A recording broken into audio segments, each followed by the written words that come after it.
அயோத்திதாச பண்டிதர் 1845ஆம் ஆண்டு சென்னை மாகாணத்தில் பிறந்தார். அயோத்திதாச பண்டிதர் எனும் காத்தவராயன் தென்னிந்தியாவின் முதல் சாதி எதிர்ப்பு போராளி, சமூக சேவகர், தமிழ் அறிஞர் மற்றும் சித்த மருத்துவர் என பன்முகம் கொண்டவர் அயோத்திதாச பண்டிதர்.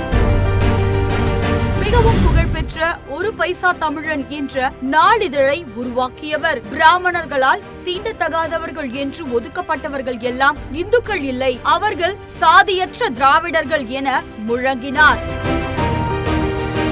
சாதி பேதமற்ற சமூகத்திற்கு பௌத்தம் வழிகாட்டும் என்று நம்பியவர் அயோத்திதாச பண்டிதர்.